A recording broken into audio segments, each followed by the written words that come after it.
Assalamualaikum warahmatullahi wabarakatuh. Halo, perkenalkan nama saya Lia Azizi. Saya dari Prodi Pendidikan Luar Sekolah, Fakultas Ilmu Pendidikan dan Psikologi dengan NIM akhir 113. Di sini saya akan membahas mengenai pandangan terhadap kondisi pendidikan di Indonesia. Nah, pendidikan di Indonesia telah mengalami kemajuan yang sangat signifikan dalam beberapa dekade terakhir. Angka melek huruf meningkat, partisipasi sekolah meningkat, dan semakin banyak orang yang mengakses pendidikan. Namun, di sini masih banyak pula tantangan yang perlu dihadapi oleh sistem pendidikan Indonesia. Nah, apa saja sih tantangan-tantangan tersebut? Yang pertama, yaitu adanya kesenjangan akses, di mana akses terhadap pendidikan berkualitas masih belum merata di seluruh wilayah Indonesia. Anak-anak di daerah pedesaan dan daerah tertinggal masih dalam hal kesulitan akses ke sekolah, guru yang kurang berkualitas, dan fasilitas belajar yang belum memadai. Yang kedua, ada kualitas pendidikan.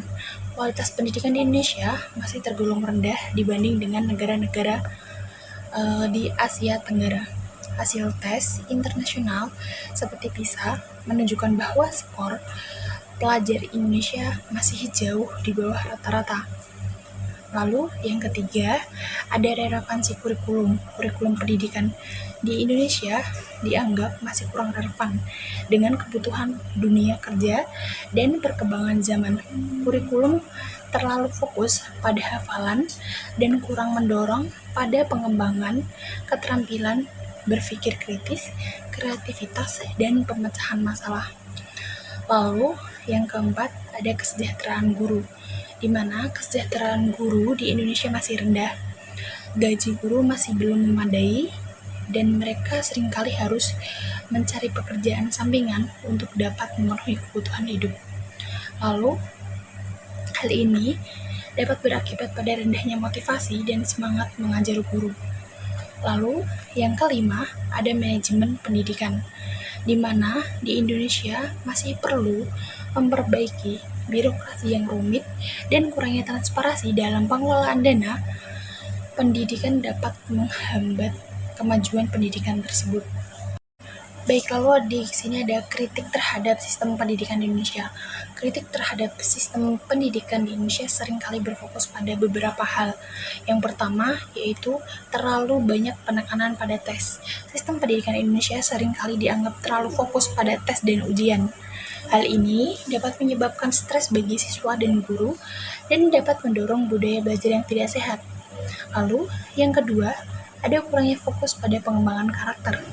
Kurikulum pendidikan di Indonesia kurang fokus pada pengembangan karakter siswa. Hal ini dapat menyebabkan lulusan sekolah yang kurang memiliki integritas, rasa tanggung jawab, dan kepedulian terhadap orang lain.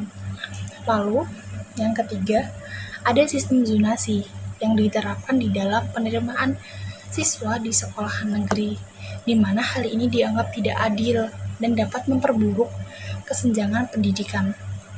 Lalu yang keempat, ada komersialisasi pendidikan, di mana biaya pendidikan di Indonesia semakin mahal, terutama di sekolah-sekolah swasta. Hal ini dapat membuat pendidikan tidak terjangkau bagi anak-anak dari keluarga yang kurang mampu. Lalu selain itu, di sini ada saran untuk memperbaiki pendidikan di Indonesia. Dan apa aja sih saran yang digunakan untuk memperbaiki pendidikan di Indonesia?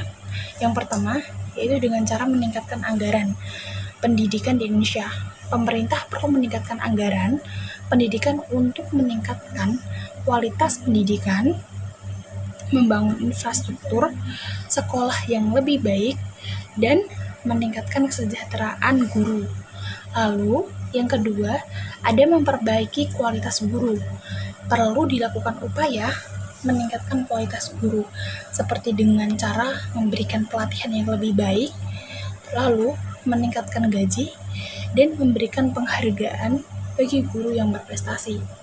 Yang ketiga, ada mereformasi kurikulum, di mana kurikulum pendidikan perlu direformasi agar lebih relevan dengan kebutuhan dunia kerja dan perkembangan zaman. Kurikulum perlu lebih fokus pada pengembangan keterampilan berpikir kritis, kreativitas, dan pemecahan masalah. Lalu yang keempat, dengan cara memperluas akses pendidikan.